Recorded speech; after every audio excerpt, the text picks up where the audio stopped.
So in this segment, we're going to be talking about a kind of truce over the so-called sausage war regarding the grace periods around chilled meats going from GB to NI. So this was most likely going to happen. I think most people agreed that the EU were most likely going to give an extension purely because it avoids marching season and it gives the UK more time to figure out what it wants to do and implement the protocol properly, but also allows companies that have supply chains within GB to NI to move their supply chains basically. Voice is going a bit. So Brussels and London have struck a temporary truce over their sausage war, announcing on Wednesday, this is obviously at the time, that they had agreed to extend a grace period for chilled meat exports between GB and NI. So it runs until September by the looks of things, which is good news. 30th of September avoids marching season where tensions are going to run incredibly high and gives sort of the EU more time to figure out what happens next. The grace period which the UK requested will run until September 30th.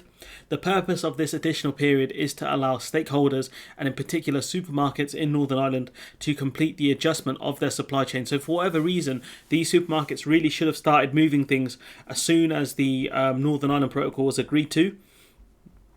Boris Johnson did lie, but if these people had access to experts who could have told them what the situation is going to be like, they choose to believe Boris Johnson, and look where that's ended them. But it does mean that these businesses are taking these steps now to move supply chains out of GB, which will have a negative impact on Great Britain because that means less money being made within Great Britain through exports to Northern Ireland, and will probably increase trade between Ireland and Northern Ireland, which is good stuff. To be fair, trade locally it's far better for the environment, and this also does strengthen the case of Irish unification. But we'll leave that one for another time. But the simple fact to be said is that the EU are doing this to help help companies out to move supply chains, which is interesting. And I wonder how much the EU are monitoring the situation to see how close companies are of getting supply chains out of GB. That's another interesting one. So the Northern Ireland Protocol, agreed by London and Brussels, a part of their Brexit divorce, demands that checks be carried out on certain goods travelling between GB and NI. That's the Northern Ireland Protocol, for anyone who didn't know. And if you didn't, where have you been? London has threatened to unilaterally extend the protocol's grace period until 2023, which Brussels categorically rejected, which is a pretty stupid thing for the UK to request anyways. 2023 is, a long while away. If we don't have... Well, to be fair, these grace periods should be gone anyways because the EU doesn't allow chilled meat exports from third countries. So that's just such a ridiculous thing for the UK to ask anyways. The EU has warned London that its patience is wearing very, very thin. Something we keep hearing from the EU, but the EU haven't done a lot. They have taken legal action, but that's taking a while to come through over the implementation of the Northern Ireland Protocol, and that any such move would force it to act swiftly, firmly, and resolutely. Sefcovic has said that, look, if you guys take unilateral action again, we're going to drop tariffs on you. So again, we'll see if that happens. Lord Frost said in a statement that the government is pleased. Should it say the government are pleased? Anyways, that they have been able to agree on a sensible extension on chilled meats moving from GB to NI. I wonder if he's going to ask for another extension, even though he's called this one sensible. Who knows?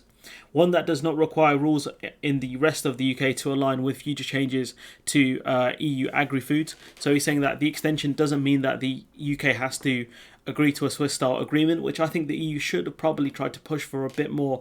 But again, we'll see what happens. There's some more nonsensical statements made by Brandon Lewis, the Northern Ireland Secretary, and Lord Frost, which is something we'll talk about in a few days once this cycle of videos has come out.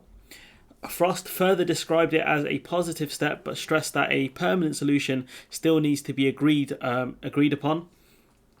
So, again, saying that this is goodwill being shown by the EU, but the UK refused to show any goodwill whatsoever. He says this is a clear sign that the protocol has to be operated in a pragmatic and proportionate way. Again, those classic buzzwords: pragmatic, proportionate, purist, all this stuff, interpretation, implementation, buzzwords. Talking about chilled meats, he said solutions need to be found with the EU to ensure it delivers on its original aims to protect the Belfast, Good Friday Agreement, which the Northern Ireland Protocol does, safeguards Northern Ireland's place in the United Kingdom. That's not the EU's responsibility, that's the UK's responsibility, and protect the EU single market for goods, which the Northern Ireland Protocol does. So no one is questioning Northern Ireland's place within the United Kingdom. It's just mainly unionists and people within the government who want to attack the EU. That's what's really happened here. He says we look to work energetically with the EU to do so, but we refuse to show any goodwill on our side and expect the EU to show loads of goodwill. Okay.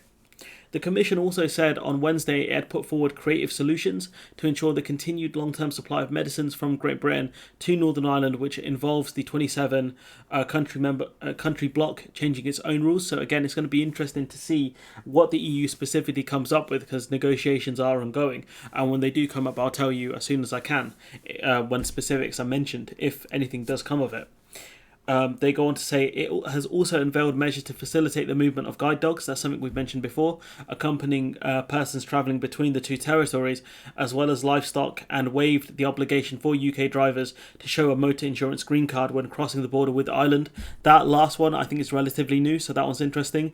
But the thing with the guide dogs has been out there for a while.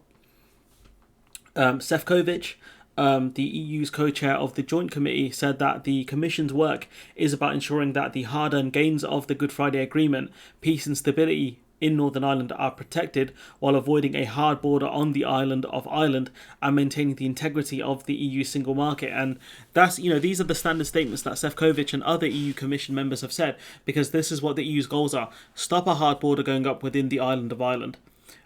Keep peace and stability within Northern Ireland, but also protect the integrity of the single market. And the thing is, the peace and stability bit of this statement may be the problem here, because unionists may try to ramp up tensions and cause violence within Northern Ireland. And if that does happen, what happens at that point, especially with the UK constantly threatening unilateral action regarding the Northern Ireland Protocol? Sefcovic goes on to say, therefore, we have spared no effort in trying to mitigate some of the challenges that have arisen in the implementation of the protocol. Today's package of practical solutions clearly demonstrates that we are firm on the implementation. Again, we haven't seen specifics here, so that's an issue.